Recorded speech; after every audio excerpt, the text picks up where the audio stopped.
My name is Michael Warren, 38 years old, and last Christmas changed everything. While I was working a double shift at Mercy Hospital's emergency room, my 16-year-old daughter Audrey faced the unthinkable. A text message flashed on my phone between patients. "Coming home, Dad." Grandma and Grandpa said there was no room for me. My heart dropped. My own parents and sister had turned away my child on Christmas Day, leaving her to drive home alone to an empty house.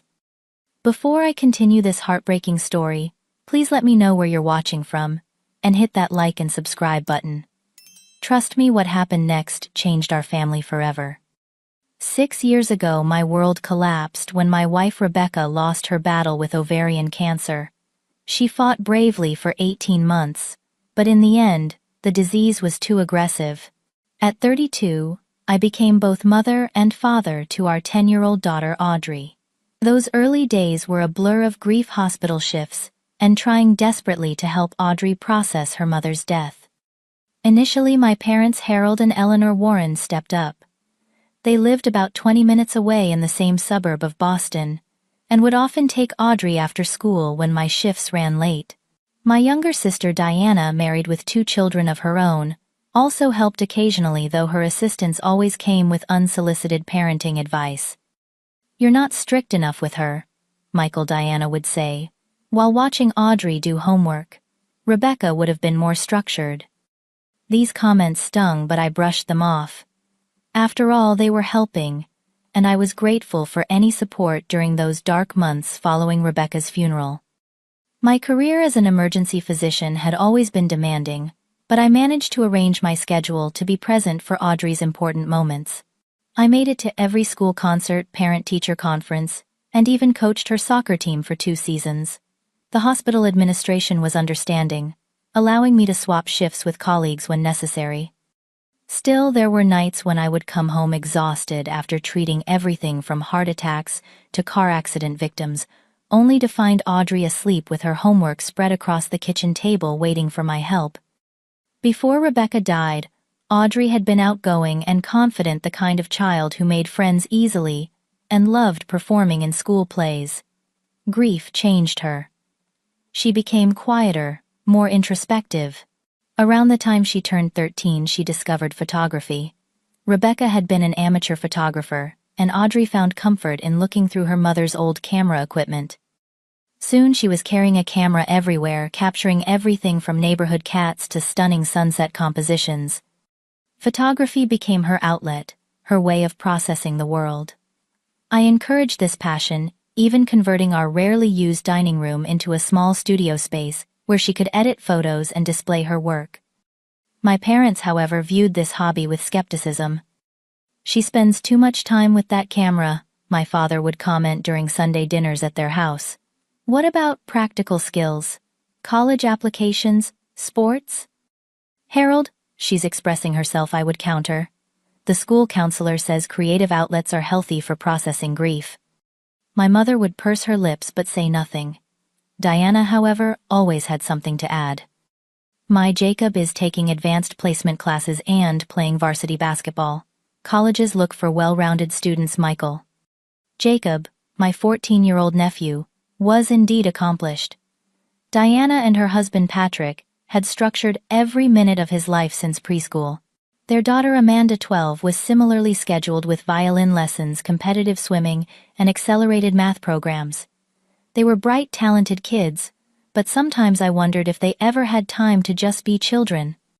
As the years passed, our Sunday dinners became increasingly tense. What began as occasional suggestions about Audrey's education evolved into constant criticism. My parents and Diana seemed to view my parenting as too permissive, too focused on emotional support rather than achievement. They criticized everything from Audrey's casual clothing style to her quiet demeanor. "She's too shy," Diana would say. "You should sign her up for debate club or something to bring her out of her shell." "She's not shy," I would explain for the 100th time. "She's selective about where she puts her energy." By the time Audrey turned 16 last spring, these family gatherings had become exercises in endurance. I noticed Audrey withdrawing further during visits, answering questions with minimal responses, and escaping to the backyard with her camera whenever possible. Still, I insisted we maintain the connection with my parents and sister. They were our only family after all, and I believed maintaining these bonds was important, especially since Audrey had already lost her mother. This past December had been particularly difficult at the hospital. A combination of flu, COVID variants, and the usual holiday accidents had the emergency department constantly overwhelmed. When my colleague Frank Alvarez asked if anyone could cover his Christmas Day shift so he could be with his 4 young children, I volunteered. Frank had covered for me numerous times over the years, and his kids were at that magical age where Christmas morning still held wonder. "I'll work the double," I told the scheduling coordinator. "Audrey and I can celebrate on Christmas Eve and the day after." When I told Audrey about working Christmas, she was understanding as always. "It's okay, Dad. Dr. Alvarez deserves time with his kids." "You're sure? We can do our celebration on Christmas Eve instead." She nodded. "That works. What about Grandma and Grandpa's dinner, though?" Every year, my parents hosted Christmas dinner for the extended family. Traditionally, Audrey and I would arrive around 4 in the afternoon, after opening our own gifts at home. "I'll call Mom and explain. Maybe you could go without me this year. I'll pick you up when my shift ends around 11. Audrey hesitated, then shrugged. "I guess that would work." I should have paid more attention to her reluctance. I should have noticed how her shoulders tensed at the suggestion of attending alone. But between the hospital's chaos and the holiday preparations, I missed these warning signs. When I called my mother to explain the situation, she seemed more concerned about my absence than Audrey attending alone. "You're working on Christmas Day, really, Michael?" "Mom, I'm covering for Frank. His kids are young and he's covered countless shifts for me over the years." "Well, I suppose Audrey can still come. What time will you drop her off?" "Actually, she has her license now. She can drive herself." There was a pause on the line. "Oh, well, dinner's at 4 as always." Something in her tone should have alerted me, but I was distracted by an incoming trauma notification on my pager. "Great, thanks, Mom. I have to go. Tell Dad I'll see him on the 26th. That was the extent of our planning. A casual conversation that would lead to one of the most painful Christmas experiences of our lives. Christmas morning arrived with a light dusting of snow across our neighborhood. Despite needing to be at the hospital by 7, I woke early to share a special breakfast with Audrey. I made her favorite blueberry pancakes shaped like Christmas trees, a tradition Rebecca had started when Audrey was tiny. "Merry Christmas, kiddo," I said, placing a small wrapped package beside her plate. "Dad, I thought we were doing gifts tomorrow," she protested, though her eyes lit up. "Just a small one for today." She unwrapped it carefully to find a vintage camera lens I'd found at a specialty shop downtown. "This is a 50mm fixed lens. These are amazing for portraits." Her excitement made the early morning search through camera shops worth every minute. "Your mom used one just like it," I said. "I thought you might want to try it out." Audrey immediately attached it to her camera and took several test shots around our kitchen, exclaiming over the quality. "This is perfect, Dad. Thank you." She disappeared into her room and returned with a wrapped package. "I was going to make you wait until tomorrow too, but fair is fair." Inside was a framed black and white photograph she'd taken of Rebecca and me on our last anniversary before she got sick. I had never seen this particular shot before.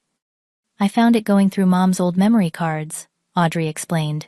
"I restored it and enhanced it a bit."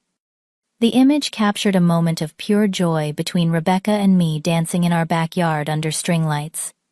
I couldn't remember who had taken the photo. Perhaps one of our friends at the small gathering we'd hosted. "This is..." I couldn't finish the sentence as emotion closed my throat. "I know," Audrey said softly. "That's why I wanted you to have it." We embraced, both fighting tears before I reluctantly checked my watch. "I've got to get going. The ER won't staff itself." "Go save lives, Dad. I'll be fine." "You're sure you're okay going to Grandma and Grandpa's alone? I can call and explain if you'd rather skip it this year." Audrey shook her head. "No, it's tradition. Plus I made them gifts. She gestured toward carefully wrapped packages on the counter. I took some nice photos of their garden in summer and framed them. They'll love that, I assured her, though a small voice in my mind questioned whether my parents would truly appreciate the thoughtfulness behind her gift. What time are you heading over? Probably around 3:30. Dinner's at 4, right? Right. Text me when you get there. Okay. And drive carefully if the roads are slick. Dad, I've been driving for 6 months. I can handle a little snow. I hugged her once more before grabbing my travel mug of coffee and heading out into the cold morning. Little did I know that by the time I returned home, our family dynamic would be forever altered. The emergency department was exactly as chaotic as expected on Christmas Day. By 8 in the morning, we had already treated 3 heart attacks, likely induced by holiday stress, a child who had swallowed part of a new toy, and an elderly man who had fallen while hanging Christmas lights. The trauma bay was constantly cycling patients, many with alcohol-related injuries or holiday cooking accidents. At 3:45, between treating a teenager with a sledding injury and an adult experiencing severe allergic reaction to nuts in Christmas cookies, I received a text from Audrey. Just arrived at Grandma and Grandpa's, driveways packed with cars. Talk later. I quickly texted back, have fun. Love you. The next 4 hours passed in a blur of patients. A family of 4 brought in after a minor car accident, a woman in premature labor, an older gentleman with stroke symptoms that turned out to be Bell's palsy. Each case required my full attention, but in the brief moments between, I found myself checking my phone, expecting updates from Audrey about the family dinner. At 7:30, during a rare, quiet moment, I noticed a new message that had come in 20 minutes earlier. Heading home. Don't worry about me. The brevity and tone immediately sent warning signals through my mind. I stepped into the break room and called her cell. She answered on the 4th ring. Hey, Dad. Audrey, is everything okay? You're leaving already. There was a pause. Yeah, dinner's over. I'm driving home now. But usually the family stays until at least 9 or 10. Did something happen? It's fine, Dad. We'll talk later. I know you're busy. Audrey, if something's wrong. I'm driving, Dad. I should go. The roads are a little icy. Okay, but call me when you get home safely. Will do. She disconnected before I could ask more questions. Unease settled in my stomach as I returned to the emergency room floor. Something wasn't right, but I couldn't leave my shift. We were short-staffed, and the waiting room was still full of patients needing care. About 30 minutes later, my phone buzzed with a text from my sister Diana. You really need to talk to Audrey about her attitude. She barely spoke to anyone, and then left abruptly. Mom went to a lot of trouble with dinner. I stared at the message, confusion and concern mounting. This didn't sound like Audrey at all. She was quiet, yes, but never rude. I started to type several responses but deleted them all. Without knowing what had actually transpired, I couldn't form a proper reply. At 8:15, Audrey texted that she was home safely. I tried calling during my break at 9, but she didn't answer. My mind created increasingly worrying scenarios as I treated patients with holiday emergencies. Had she argued with my parents? Had Diana's children said something hurtful? Was Audrey feeling ill and hiding it? The final hours of my shift dragged endlessly as my concern for my daughter grew. By the time I changed out of my scrubs at 11:30, I had received no further communication from either Audrey or my family members. The drive home through light snow felt ominous, my thoughts racing with possibilities of what could have gone wrong at what should have been a simple family dinner. I arrived home just after midnight to find the house mostly dark with only the porch light and a small lamp in the living room illuminating the space. Audrey's car was in the driveway covered with a thin layer of fresh snow, suggesting she'd been home for hours. Audrey, I called softly, as I entered unsure if she might be asleep. There was no response. I hung my coat by the door and moved through the quiet house, eventually finding her curled up on her bed, still fully dressed, scrolling through her phone. She wasn't asleep, but her puffy eyes suggested she'd been crying. "Hey," I said gently, sitting at the edge of her bed. "What happened tonight?"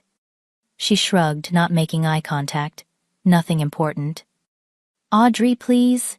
Diana texted me saying something about your attitude, and you left dinner hours early. That doesn't sound like nothing. She sat up, setting her phone aside. "I just didn't feel comfortable staying." "Did someone say something to upset you?" Audrey looked down at her hands. "It doesn't matter, Dad. You were busy saving lives. This is just stupid family drama." "It's not stupid if it hurt you," I insisted. "Please tell me what happened." For several moments, she remained silent, and I waited patiently, knowing that pushing too hard would only make her withdraw further. Finally, she took a deep breath. When I got there, everyone was already seated in the dining room. Grandma was bringing out the ham. "Were you late?" I asked, confused. I was exactly on time. 4 o'clock, just like always. Her voice had a slight tremor. But when I went to put my coat away and took the presents to the tree, I came back, and there was no place set for me at the table. A cold feeling washed over me. "What do you mean?" The dining room table was full. Grandma, Grandpa, Aunt Diana, Uncle Patrick, Jacob, Amanda, Great Aunt Judith, Uncle Steve, and Aunt Carol. With their kids. Everyone had a place.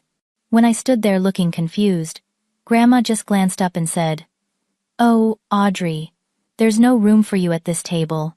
You can eat in the kitchen." I stared at her in disbelief. The kitchen. By yourself. Audrey nodded, tears forming in her eyes. She had set up a small television tray in there, like I was an afterthought. I couldn't even find words to express my shock. "It gets worse," Audrey continued, her voice strengthening as she finally released the story she'd been holding in. "When I went to put my gifts under the tree, Aunt Diana said I shouldn't have bothered, that they were doing a new gift exchange system this year that I wasn't part of since you weren't there. They excluded you from the gift exchange without telling us beforehand.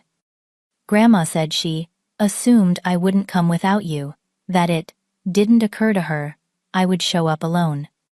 I ran my hand through my hair, trying to process this information.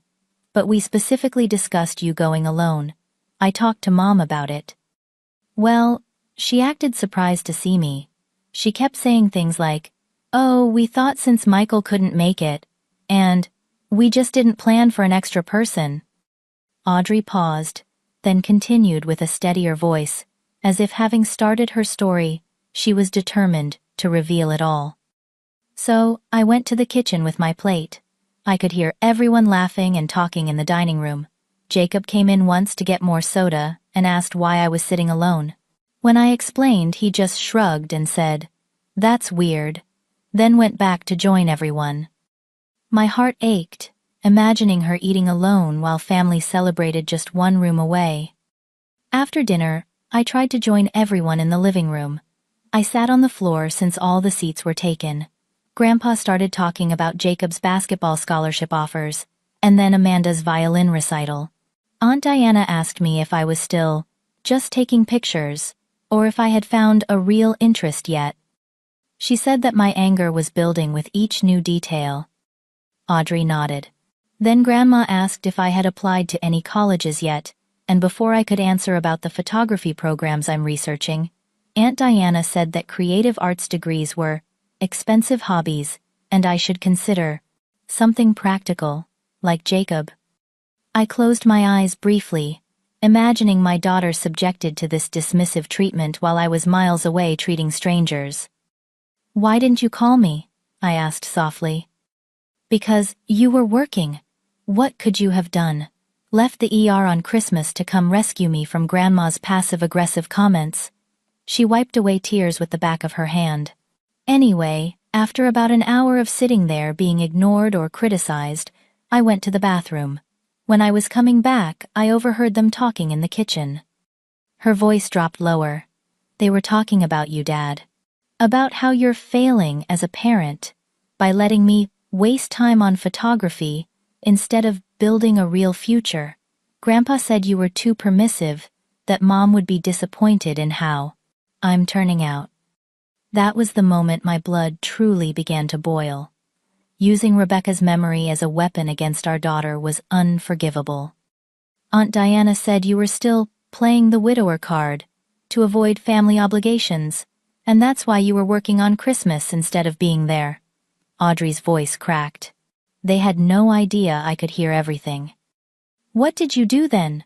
I asked, my own voice tight, with controlled fury. I went back to the living room, got my coat, and told Grandma I needed to leave.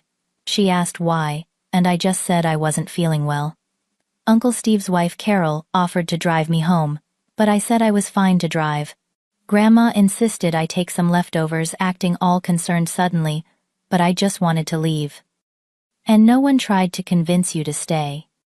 Aunt Diana made some comment about typical teenage dramatics as I was putting on my coat. That's it. Audrey looked up at me, her eyes reflecting hurt, but also a strange relief at having finally shared the truth. I've never felt so unwelcome in my life, Dad. It was like I wasn't even part of the family. I pulled her into a hug, feeling her tears soak into my shoulder. I am so sorry I wasn't there, and I'm sorry I didn't realize how bad things had gotten with them. After several minutes of just holding her, I asked, has this happened before? Not this extreme, but the criticism, the exclusion. Audrey pulled back, wiping her face. Not this obvious. Usually it's just comments. Comparisons to Jacob and Amanda. Questions about why I'm not more outgoing or involved in more activities. But they've never physically separated me from everyone before. Why didn't you tell me it was this bad? She shrugged. You always seemed so determined for us to have this big family connection. And after Mom died, I didn't want to take away anything else from you. Her words hit me like a physical blow. My daughter had been enduring mistreatment to protect my feelings, to preserve what she thought I needed. Audrey, listen to me, I said, taking her hands. Nothing is more important to me than you. Not family traditions, not my parents' approval, nothing. I had no idea they were treating you this way. It's okay, Dad. No, it's not okay. Not even remotely. I stood up suddenly, energized by righteous anger. Are you hungry? I bet you didn't eat much of that dinner.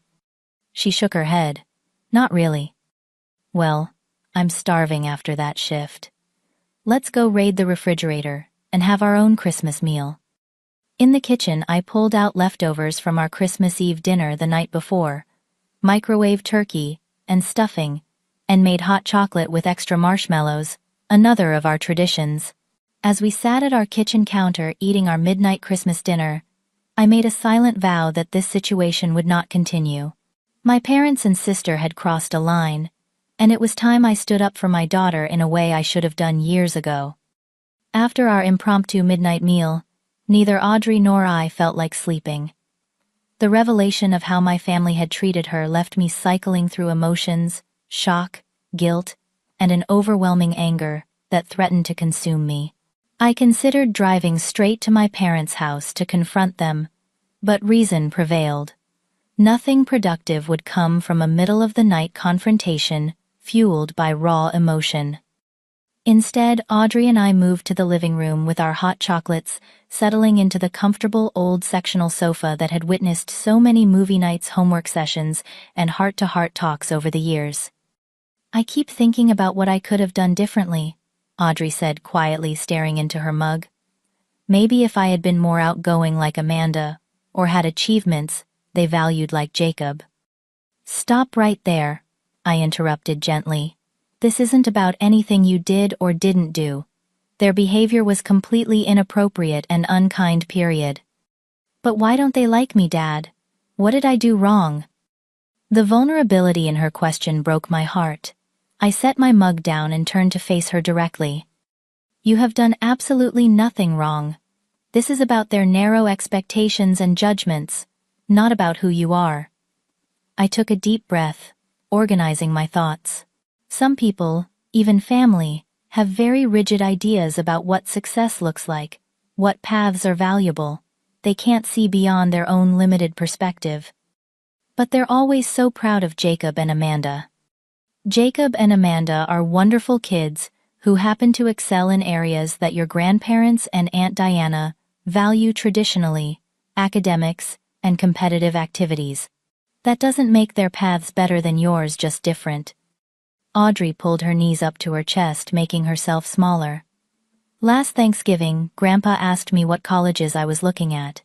When I mentioned the photography programs at RISD and SVA, he laughed and asked if I had a backup plan for a real career. Why didn't you tell me about that? I asked, though I already knew the answer.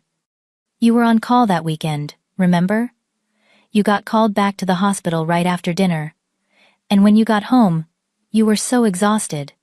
She shrugged. It didn't seem important enough to bother you with.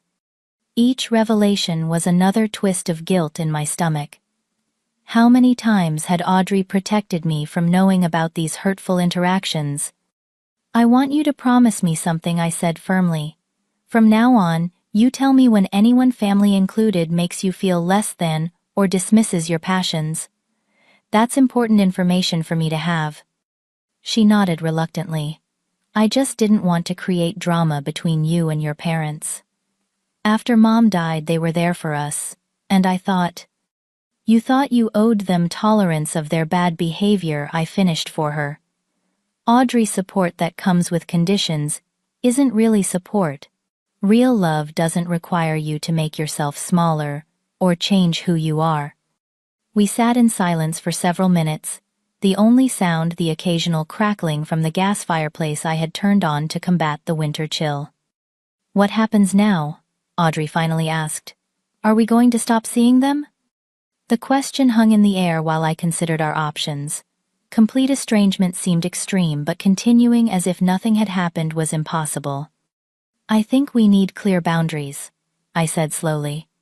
Which means I need to communicate directly with them about what happened and what needs to change if they want to remain in our lives. They'll probably say I'm too sensitive or misunderstood the situation. Then they'll be proving exactly why we need boundaries. I reached over to squeeze her hand. I want you to know something important. Family isn't just about blood relations. Family is about who treats you with love, respect, and acceptance. Audrey's eyes filled with fresh tears. I miss Mom. She always stood up for me. She would be so proud of the person you're becoming, I assured her. And she would be furious about what happened today. She would have never let them treat me like that. The statement hit me hard, a stark reminder of how I had failed to protect Audrey from my own family's toxicity. You're right, I admitted. And I should have been more aware, more proactive, in shielding you from their criticism. It's not your fault, Dad. You were dealing with Mom's death too, and working and everything else. Her attempt to comfort me only intensified my determination to make this right. Maybe so, but things are going to change now.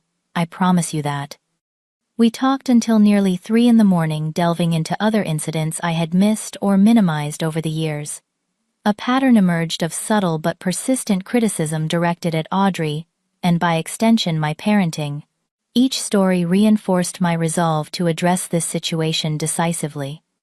As dawn approached, Audrey finally fell asleep on the couch. I covered her with a blanket and went to my home office, where I spent the next 2 hours composing a letter to my parents and sister. The words flowed easily now that my priorities were crystal clear. When Audrey woke around 9, I had finalized my plan of action. I've written a letter, I told her over breakfast. I'd like you to read it before I deliver it to them. She looked surprised. You're giving them a letter, not just calling. This isn't a conversation that should happen over the phone, and I want to be very clear about my thoughts without interruption or deflection. Audrey read the letter carefully, her expression shifting from concern to relief as she processed my words. You really mean all this? She asked when she finished reading. Every word, I confirmed. I'm going over there at noon. Would you prefer to come with me, or stay here? She considered the question. I think I'll stay here. I don't think I can face them right now. That's completely understandable. I'll be back in a couple of hours, and then maybe we can salvage some of this Christmas Day with a movie marathon. She nodded. managing a small smile. That sounds good. As I prepared to leave, Audrey stopped me with a hug. Thank you for believing me, she whispered, and for standing up for me. Always, I promised, holding her tight. That's my job as your dad. The weight of responsibility settled firmly on my shoulders as I drove toward my parents' house letter tucked securely in my jacket pocket. For too long, I had prioritized family harmony over my daughter's emotional well-being. That ended today. The drive to my parents' suburban home took 20 minutes, giving me time to rehearse what I would say. The letter in my pocket contained everything I needed to express, but I wanted to be prepared for their reactions. Knowing my family, there would be defensiveness, deflection, and attempts to minimize what had happened. Their neighborhood was quiet on the day after Christmas, most homes still decorated with lights and wreaths.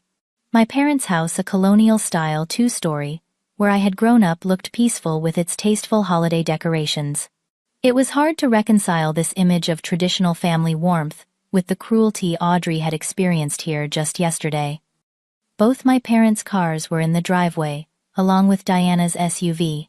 I hadn't expected my sister to be here, but perhaps it was better to address everyone at once. Taking a deep breath, I rang the doorbell instead of using my key, a small but deliberate signal that this was not a casual family visit. My father answered, surprise registering on his face. Michael, we weren't expecting you today. Come in. Come in. Harold Warren had always been an imposing figure in my life. At 68, he remained tall and straight, backed his former military posture never quite relaxed, even in retirement from his engineering career. Is Audrey with you? He asked, looking past me to the driveway. No, I replied, simply following him into the house. In the living room, my mother Eleanor was seated in her favorite armchair flipping through a magazine. Diana sat on the sofa scrolling through her phone. Both looked up with varying degrees of surprise at my entrance. Michael, my mother said, setting aside her magazine. This is unexpected. Is everything all right? No, I said bluntly. Everything is not all right. The room fell silent. My father took a seat beside Diana on the sofa while I remained standing. If this is about yesterday, Diana began with a dismissive wave of her hand. Audrey was clearly in one of her moods. Teenagers, you know. This is absolutely about yesterday, I confirmed, but not in the way you seem to think. I removed the envelope from my jacket. I've written down my thoughts because I want to be very clear, and I don't want anything to be misunderstood or forgotten. My mother frowned. That seems rather formal for a family discussion, doesn't it? What happened yesterday went beyond a simple misunderstanding, Mom. This letter outlines what occurred, how it affected Audrey, and what needs to change moving forward. Without waiting for further commentary, I opened the envelope and began reading. To Harold, Eleanor, and Diana. Yesterday, on Christmas Day, while I was working to save lives in the emergency room, my 16-year-old daughter arrived at your home for what should have been a warm family gathering. Instead, she was told there was no room for her at the table. She was physically separated from the family, forced to eat alone in the kitchen, excluded from the gift exchange, and subjected to criticism and dismissive comments about her interests and future. Let me be absolutely clear, this treatment of Audrey was cruel, inappropriate, and reveals a pattern of behavior that I can no longer ignore or excuse. For years I have overlooked your thinly veiled criticism of both my parenting and Audrey herself. I wrongly prioritized maintaining family harmony over protecting my daughter from your judgment. That ends today. Audrey is a remarkable young woman. She is compassionate, creative, and resilient in ways that continue to amaze me. Her photography is not a hobby to be dismissed, but a genuine artistic talent and potential career path that I fully support. The fact that you cannot see her value beyond narrow definitions of success says far more about your limitations than hers. My late wife Rebecca and I agreed on our parenting approach. We believed in nurturing Audrey's natural interests, rather than forcing her into activities for the sake of college applications or social status. Rebecca would be incredibly proud of who Audrey is becoming, and deeply disappointed in how you have treated her. As for your comments about my working on Christmas Day, let me remind you that medicine is not a 9-to-5 profession. My colleague Frank Alvarez has 4 children under the age of 10. He has covered countless shifts for me over the years, particularly after Rebecca's death when I needed to be there for Audrey. Yesterday, I returned that favor. That's what colleagues and friends do for each other. It was not playing the widower card, or avoiding family obligations as you suggested. Moving forward, here are my non-negotiable expectations. 1. You will treat Audrey with respect. This means no more dismissive comments about her interests, no more unfavorable comparisons to her cousins, and absolutely no more using Rebecca's memory as a weapon against either of us. 2. You will acknowledge that I am a good father doing my best in difficult circumstances. Criticism of my parenting decisions ends now. 3. You will apologize to Audrey specifically for what happened yesterday without qualifications or excuses. Until these conditions are met, we will be taking a step back from regular family gatherings. This is not an ultimatum but a boundary. I value family, but not at the expense of my daughter's emotional well-being. The choice now lies with you. I hope you will reflect on your actions and recognize the need for change, but I am prepared to maintain this boundary indefinitely, if necessary. Michael. As I finished reading, the room remained completely silent. My father's face had reddened progressively throughout my recitation, while my mother looked stunned. Diana's expression had shifted from dismissive to defensive. Well, my father finally said, his voice tight with controlled anger. It seems you've made up your mind about us, based on a teenager's dramatic retelling. No, Dad. I've made up my mind based on a pattern of behavior that culminated in yesterday's inexcusable treatment of my daughter. You're blowing this completely out of proportion, Diana interjected, so she had to sit in the kitchen. The dining room table was full. Was it full before you planned the seating, or did you deliberately not include her? I challenged. We didn't think she would come without you, my mother said, her voice small.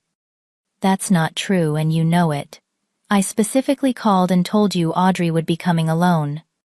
My mother looked away, unable to meet my eyes.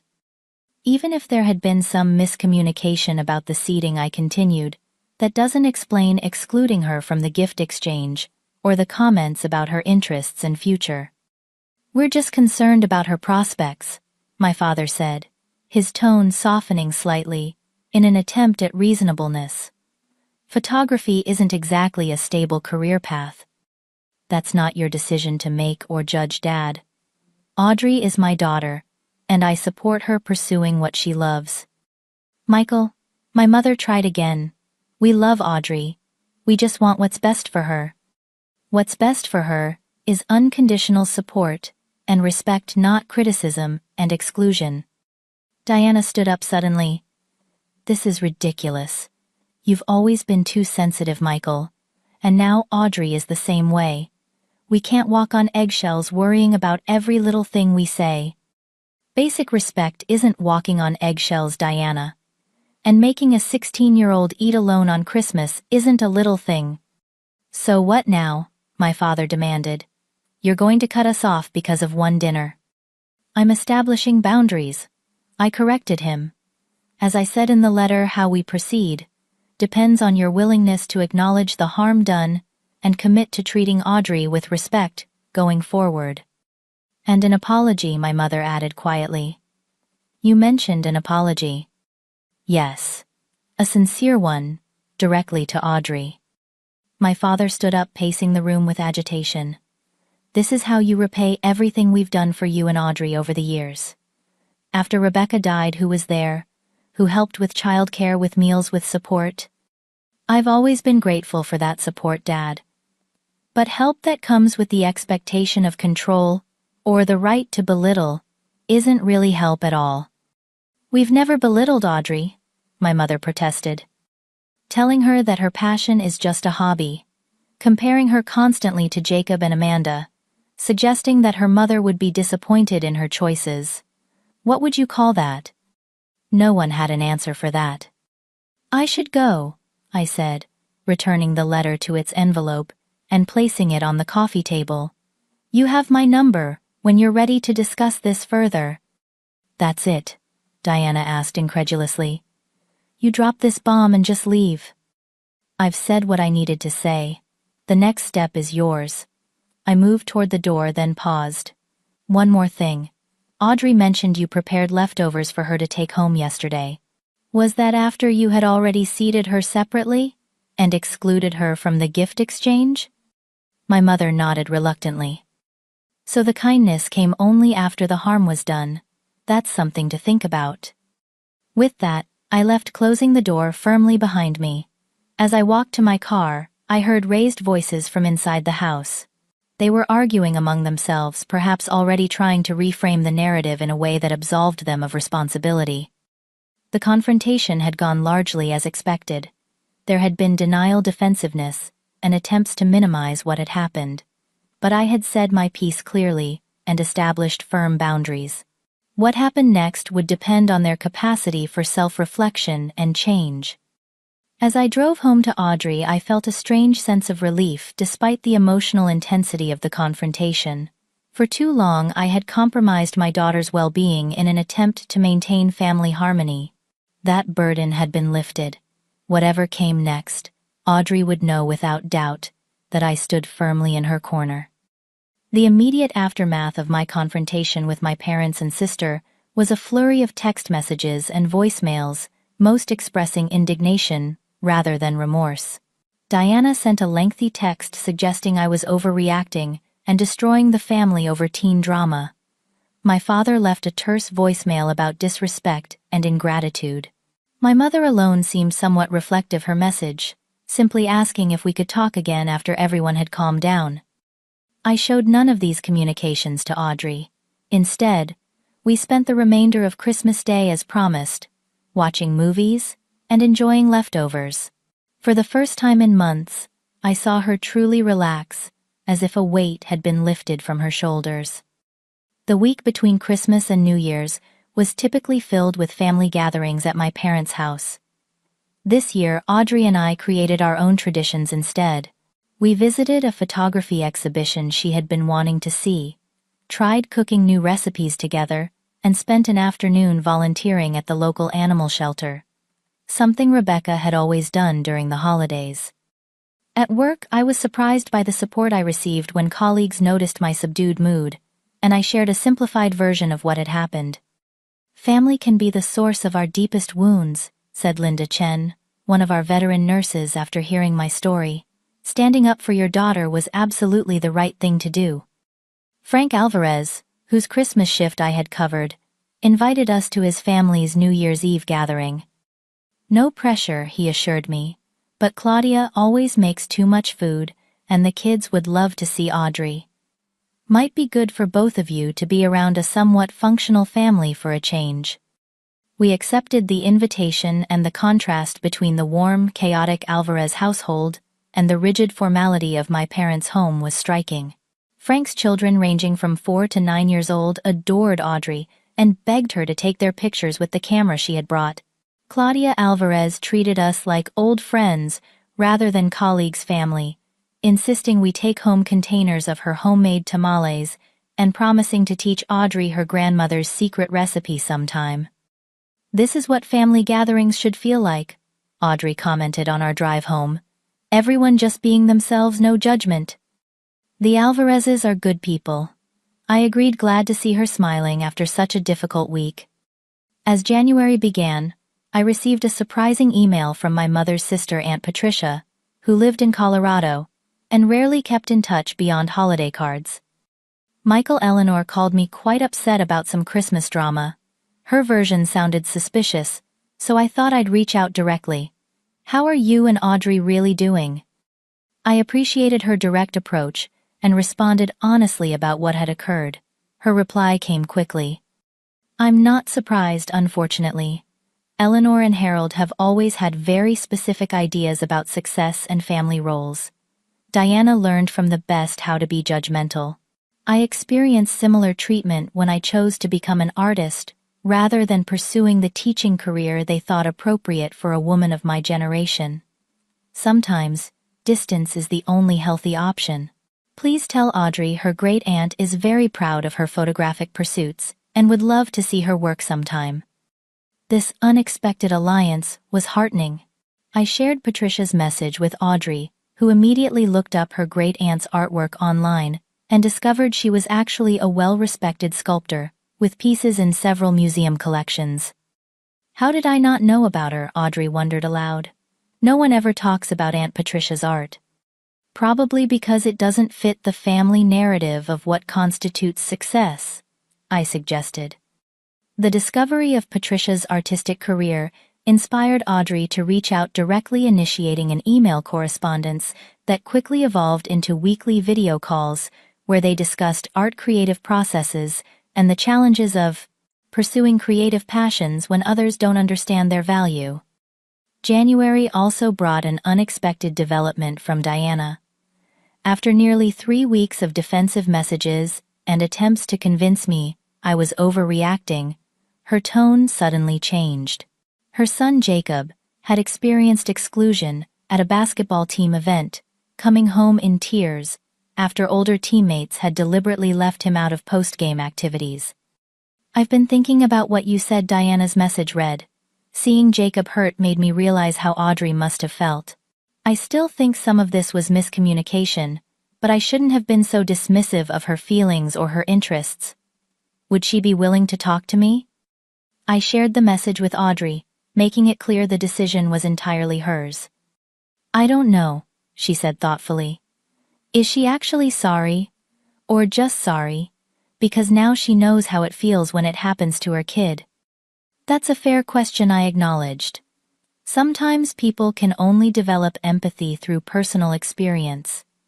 The important thing is whether her understanding leads to genuine change." After consideration, Audrey agreed to a video call with Diana, with me present for support.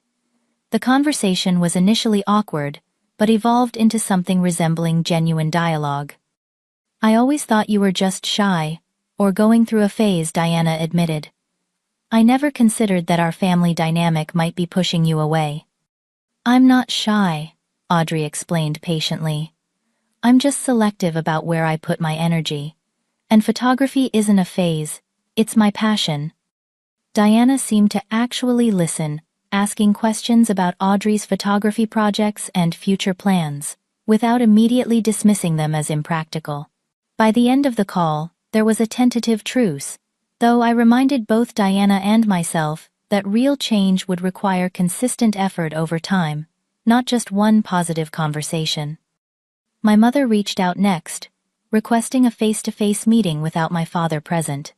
We met at a neutral location, a coffee shop halfway between our homes, where Eleanor surprised me by arriving with a small photo album. "These are pictures your father took before we were married," she explained, opening the leather-bound book to reveal black and white photographs of landscapes and street scenes. He was quite passionate about photography in his youth. The images were actually impressive, showing a clear eye for composition and light that I had never known my father possessed. "What happened?" I asked. "Why did he stop?" "His father convinced him it wasn't a practical pursuit." My mother's expression was rueful. "When he started engineering school, the camera was put away. He never picked it up again." The revelation cast my father's criticism of Audrey's photography in a new light. Perhaps his dismissal wasn't just about practicality, but about his own abandoned passion. "I'm not excusing our behavior," my mother continued. "What happened at Christmas was wrong. I got caught up in managing everything perfectly and didn't stop to consider Audrey's feelings. And your father. Well, he's struggling with his own regrets, though he'd never admit it." It wasn't quite the straightforward apology I had hoped for, but it was a step toward understanding. We talked for nearly 2 hours, covering years of miscommunications and unspoken expectations. By the time we parted, my mother had promised to speak with my father about meeting with us, though she warned it might take time for his pride to allow such a conversation. My father proved more resistant to reconciliation. February arrived with no direct communication from him, though my mother reported he was thinking about things. I didn't push, recognizing that meaningful change couldn't be forced, especially with someone as stubborn as Harold Warren. Meanwhile, Audrey was flourishing in the absence of constant family criticism. She joined the photography club at school, connecting with other students who shared her passion. Her grades improved as well, perhaps because she was no longer constantly anxious about family gatherings and judgments. Most significantly, she began submitting her work to student competitions and local exhibitions. When one of her photographs was selected for display at a community art center, the quiet pride in her expression was worth every difficult conversation and boundary established over the previous months. The most surprising development came in late February, when my father unexpectedly appeared at our house one Saturday afternoon. Audrey was out with friends from the photography club, so we spoke alone in the kitchen, an unusual tension between us. "Eleanor showed me the letter again," he said after declining my offer of coffee. "Made me read it properly this time." I waited, giving him space to continue, at his own pace. "I wasn't fair to Audrey," he finally admitted, the words clearly difficult for him. "Or to you." It wasn't a full apology, but from my father, this acknowledgement was significant. "Mom showed me your old photographs," I said. "They're really good." His expression shifted, surprise, and something like nostalgia crossing his face. "She kept those old things." "She did. Audrey would probably love to see them, and to hear about your interest in photography." He shook his head slightly. "That was a lifetime ago." "It's never too late to reconnect with something that once brought you joy, Dad." We talked for nearly an hour, more openly than we had in years. While he never directly apologized for Christmas, he did ask if Audrey might be willing to show him some of her recent work. It was a small gesture, but a meaningful one, from a man who had previously dismissed her passion entirely. When I relayed the conversation to Audrey later, she was cautiously optimistic. "Do you think he really wants to see my photos, or is he just trying to make peace?" "Maybe a bit of both," I answered honestly. People are complicated, especially when confronting their own mistakes. But I think there's genuine interest there. You can decide if and when you're ready to share your work with him. As winter began to yield to early spring, our family dynamic continued its slow transformation. Diana's initial empathy evolved into more consistent respect for Audrey's choices. My mother made regular efforts to connect with Audrey on her terms, asking about photography projects without judgment. My father remained more distant, but had stopped dismissing Audrey's artistic pursuits as impractical. Not every interaction was perfect. Old habits occasionally resurfaced in subtle comments or assumptions. When they did, I addressed them immediately, rather than letting them pass for the sake of harmony. Each time the corrections became easier, the defensive reactions less intense. By the time Audrey's spring photography exhibition opened in March, she felt comfortable enough to invite my parents and Diana's family.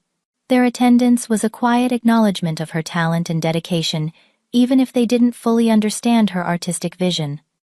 "I never expected Grandpa to actually come," Audrey whispered to me as we watched him studying her photographs with surprising attention. "People can surprise us," I replied, squeezing her shoulder. "Sometimes even in good ways." The path forward remained uncertain. Some wounds heal slowly, and trust once broken requires time and consistent effort to rebuild. But as I watched my daughter confidently explaining her artistic choices to interested visitors at her exhibition, I knew we had made the right decision in establishing boundaries that allowed her to thrive. The painful Christmas incident had forced a necessary reckoning, opening the possibility for healthier relationships built on mutual respect, rather than conformity to narrow expectations. Whether all these relationships would fully heal remained to be seen. But Audrey and I had discovered something valuable through the process. We were stronger together than I had realized, capable of creating our own definition of family, based on genuine acceptance and support. 6 months after that pivotal Christmas summer arrived with warm breezes and new possibilities, Audrey and I had settled into a different rhythm with my family. one built on cautious optimism rather than obligation. My mother Eleanor had made the most consistent effort to repair her relationship with Audrey, regularly inviting her for lunch dates, where they would discuss everything from photography to college plans, without the critical undertone that had previously characterized their interactions. Grandma asked to see my portfolio for the summer photography workshop Audrey mentioned one evening, as we prepared dinner together. She actually seemed interested in the techniques I was learning. "That's great," I replied, genuinely pleased by this development. "She's really trying." "Yeah, she is." Audrey chopped vegetables thoughtfully. "It's weird but nice." She even defended my interest in the art school programs when Uncle Steve made some comment about practical education last week. These small shifts represented significant progress. Eleanor had taken my boundaries seriously, making genuine efforts to understand and support Audrey, rather than trying to reshape her into someone else's image of success. Diana's journey toward greater empathy continued as well, though, with occasional stumbles. After her initial realization triggered by Jacob's experience with exclusion, she had begun to recognize other patterns in her parenting and interactions that mirrored our parents' approach. During a family barbecue in June, I overheard her telling a neighbor about Audrey's photography being featured in a local arts magazine. "My niece has such a unique perspective," she said, genuine pride in her voice. "She captures moments most people would miss completely." Later that same afternoon, however, she slipped into old habits, making a passing comment about how Audrey might supplement her photography career with something more stable. When I raised an eyebrow, she caught herself and apologized without prompting. "Old habits," she acknowledged ruefully. "I'm working on it." The most complex evolution was with my father. Harold Warren had never been a man comfortable with emotional vulnerability or admitting mistakes. His way of making amends came through subtle actions rather than words. In April, a package arrived for Audrey containing a high-quality camera bag with multiple compartments and weather protection. "Grandpa said he noticed my current bag was getting worn," Audrey explained, surprised by the thoughtful gift. "He actually researched which ones professional photographers recommend." More significant was his gradual willingness to share his own abandoned photographic past. During a rare one-on-one lunch, he brought along some of his old cameras and photography books. "Technique has changed with digital, of course," he told Audrey, "but the principles of composition are timeless." These moments of connection didn't erase the hurt of the Christmas incident or the years of criticism that preceded it, but they represented my father's limited but genuine attempt to find common ground with his granddaughter on her terms, rather than his. Not every relationship had been salvageable. My father's brother, Uncle Steve, remained dismissive of Audrey's artistic pursuits, and my boundaries around how she would be treated. After several interactions where he continued to make belittling comments, despite clear requests to stop, I made the decision to limit our contact with that branch of the family.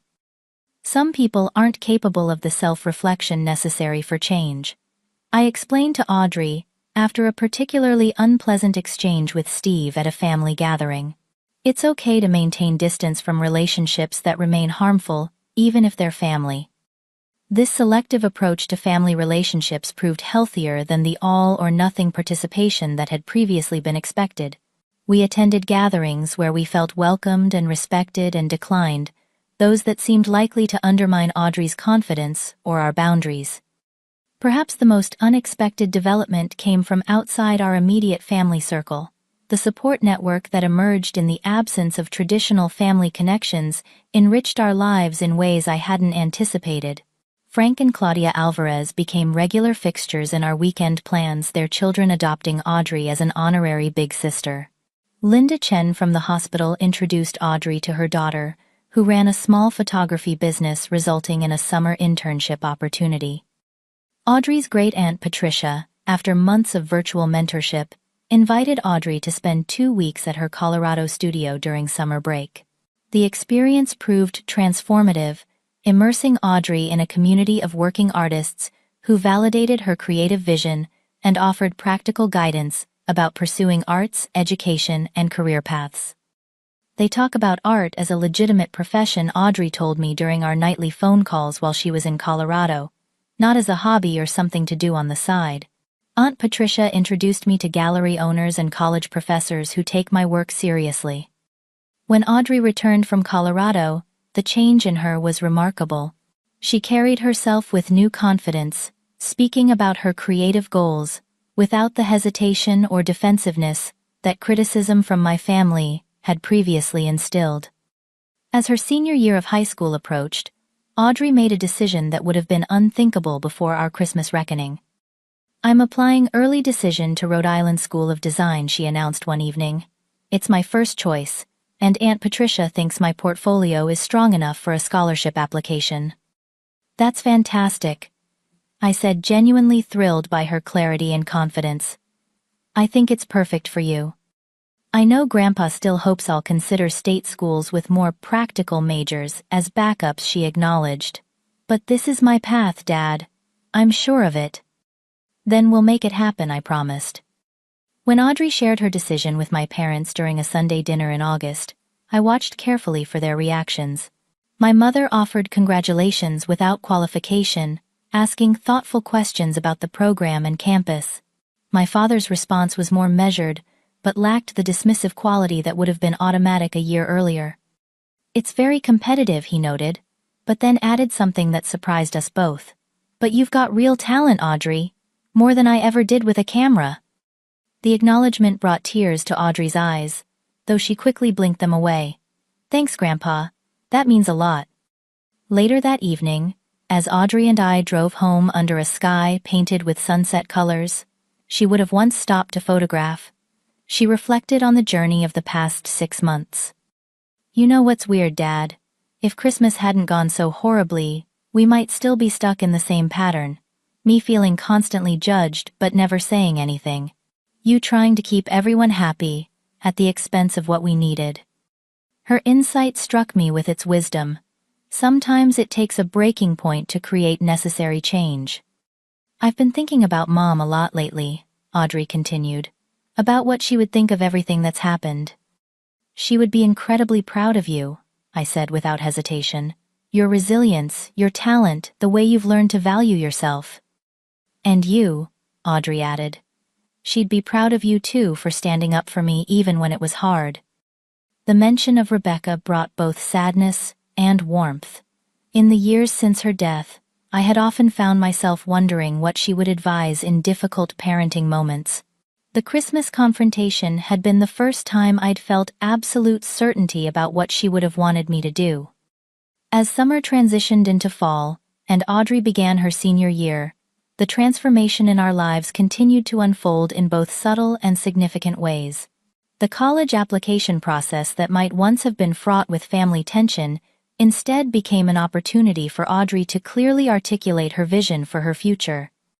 When her early decision acceptance to RISD arrived in December, along with a substantial merit scholarship, the celebration included not only friends, but also family members, who had learned to appreciate Audrey for who she truly was, rather than who they thought she should be.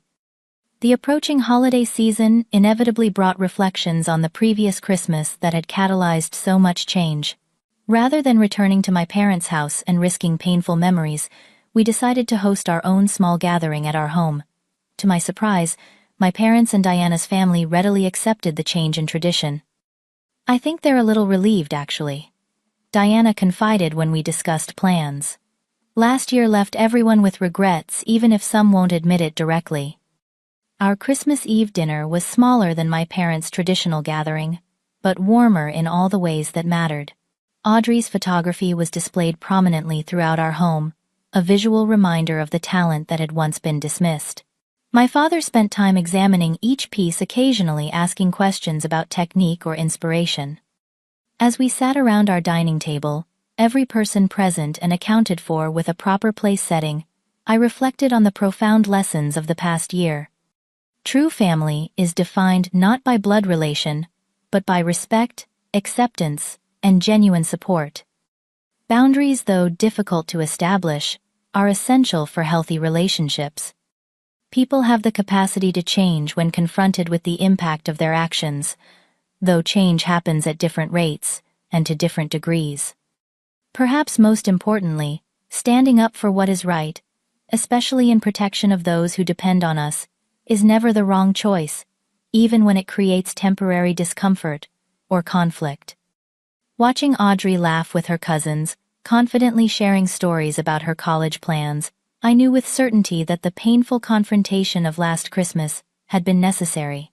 Through that difficult experience, both Audrey and I had found our voices and redefined our understanding of family on healthier terms. As the evening drew to a close, my mother pulled me aside, her expression unusually vulnerable. "I want to thank you, Michael," she said softly. "What you did last year was difficult, but right. It made us all examine behaviors we'd never questioned.